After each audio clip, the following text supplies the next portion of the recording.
What happens when one of Hollywood's most respected actresses walks into what should be a routine late-night interview only to realize the host has a hidden agenda?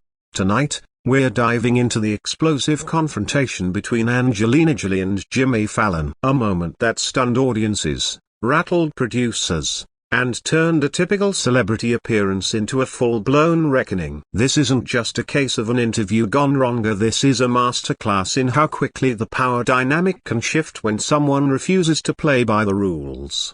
The Tonight Show studio buzzed with its usual energy as Angelina Jolie settled into her seat across from Jimmy Fallon. The cameras weren't even rolling yet, but backstage tension was already thick. What the audience didn't know, Fallon had been briefed by his producers to go after a controversial angly one that would become his undoing. "Angelina, great to have you back," Fallon began with his signature smile as the show started. "You look fantastic, as always," Jolie responded with a polite smile. "Thank you, Jimmy. It's good to be here. So let's jump right in." Fallon maintained a light tone, but there was an unmistakable edge. "Your new film's getting incredible reviews, a broken bar, but I've got to ask about something else that's been making headliners: your humanitarian work. Some people say you're getting a little too political for Hollywood's taste." The question hung in the air like a loaded weapon. Jolie's smile didn't waver, but her posture shifted slightly. She saw the trap being set. "I'm not sure what you mean by too political, Jimmy," she said evenly. "I've always been involved in humanitarian causes." "It's not political to care about human rights." Fallon leaned forward, still grinning, but there was tension behind his eyes. Right, of course. But some of the recent causes are broken bar. They're pretty controversial. When you take strong stands on international issues, it ruffles feathers. Don't you think it's better to stick to what you do best, acting?" The condescension was hard to miss. Audience members began shifting in their seats, sensing something was off. Jolie's jaw tightened ever so slightly. "Jimmy, I've been the UN special envoy for over a decade. I've been to refugee camps in dozens of countries. I've seen families torn apart by war. Are you suggesting I should ignore that experience because it makes people uncomfortable?" No, of course not," Fallon backpedaled. But his producers were clearly pushing him in his earpiece. He pressed on. "It's just a broken bar. Some of your recent statements have been inflammatory, like last month, when you criticized government policies. You're not an elected official, you're an actress. Don't you think there's a line?" Now the air in the studio was heavy. Even the Roots exchanged uneasy glances. Jolie's voice remained calm but sharpened. "Let me ask you something, Jimmy. When you see injustice or when you witness suffering that could be alleviated by policy, what do you do? Stay silent because it's more convenient for your career?" Fallon stammered, unprepared for the reversal.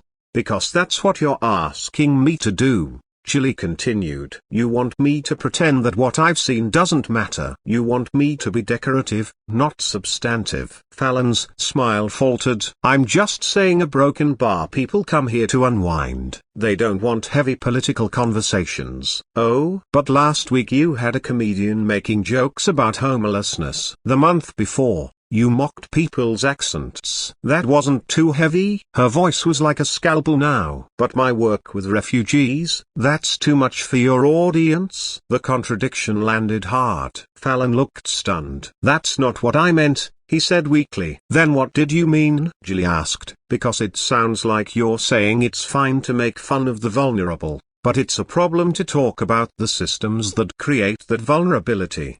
He looked to his cards, then to his producer. "So anything for an escape." "I think you're misunderstanding her." "Am I?" Jolie interrupted.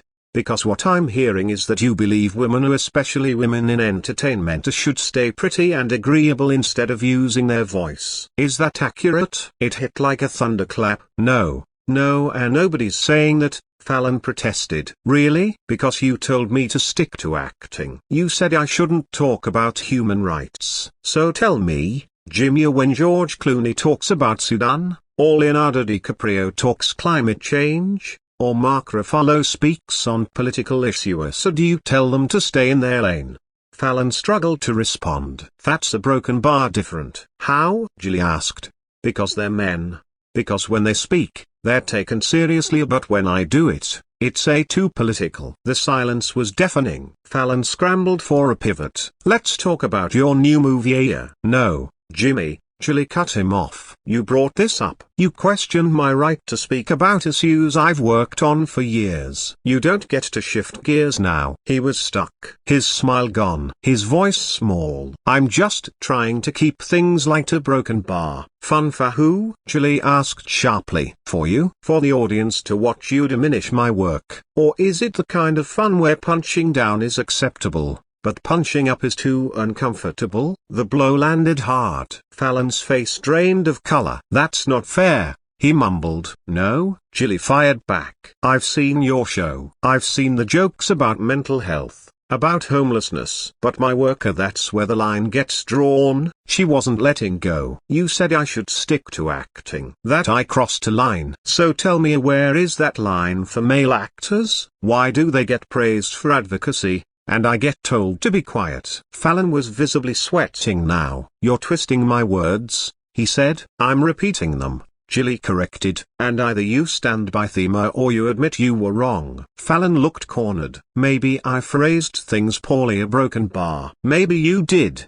she agreed. But this didn't feel accidental. Your producers fed you those questions. This was a strategy. So what was the goal? To embarrass me? To warn other women about speaking up? No, that's nota. Then explain it, Julie said. Why is my advocacy controversial, but your jokes about suffering aren't? Why do male actors get celebrated, and I get scolded? The entire room was frozen. I think you're being a little unfair. Fallon tried again. No, Jimmy, Julie said. You're trying to ambush me. But you underestimated me. I've sat across from warlords and diplomats who've tried to silence me. You think a talk show host is going to succeed where they failed? The shift was complete. Fallon looked tiny in his chair. That's an extreme comparison, he said, voice cracking. Is it? Julie shot back.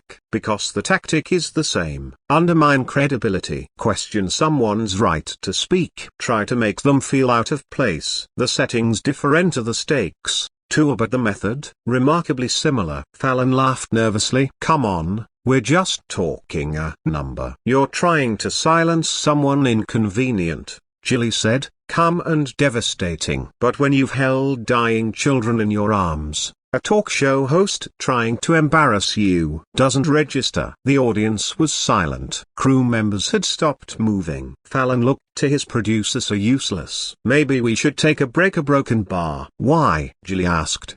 Because this isn't going the way you planned. Because instead of making me look bad, you exposed yourself. The audience was rapt. What's not fair, Julie continued, is using your platform to shut down women who speak the truth. What's not fair is pretending entertainment can't handle real issues while making fun of real people. She stood up. You had an opportunity tonight. You could have elevated a conversation about refugees, about the people I work with. But instead, you tried to make this about me. Fallon looked defeated. Angelina, please cease it. We can start over. No, Jimmy, we can't. This wasn't a misunderstanding. This was calculated. And the saddest part? You'll probably edit this to make it look like something else. But everyone here, they saw what really happened. She turned to the audience one last time. When given the chance to use your platform for something meaningful, you chose to tear someone down instead. And with that,